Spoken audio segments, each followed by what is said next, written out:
la pâte sucrée au cacao. Rien de compliqué, juste une étape de sablage fondamentale pour que tout simplement on ait une belle pâte sablée ou une pâte sucrée. Il y a un tout petit peu de cacao, il y a surtout des très bonnes amandes de la Drôme. Alors pour cette recette, on a du sucre glace que j'ai tamisé. On a la farine que j'ai tamisée. La poudre d'amande que je n'ai pas tamisée. De la fleur de sel. De la poudre de cacao que j'ai tamisée. Du beurre que je n'ai pas tamisé.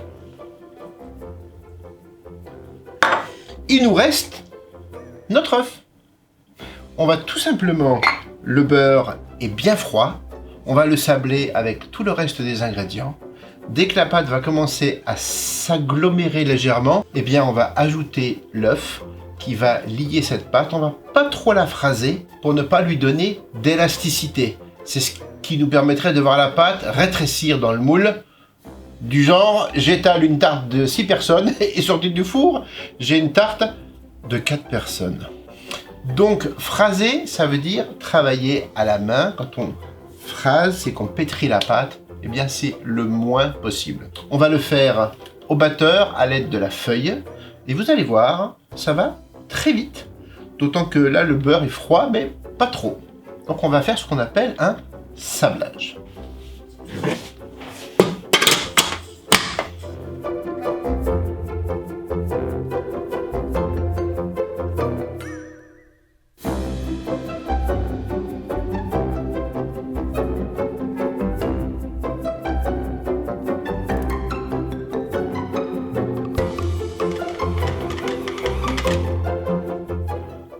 6 heures au réfrigérateur, idéalement une nuit. Plus la pâte va reposer, moins elle aura d'élasticité et plus elle sera facile à étaler et au four, elle ne bougera pas.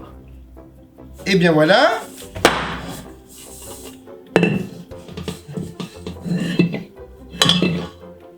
Vous voyez, la pâte s'agglomère à peine et il n'y a aucune élasticité.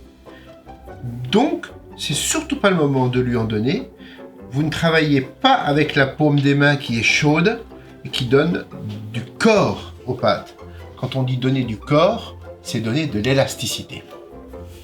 Donc on rassemble simplement la pâte, on la travaille quelques secondes juste pour s'assurer que le mélange est homogène. Vous voyez, la pâte est très molle, mais au bout d'une nuit, elle se lamine divinement bien.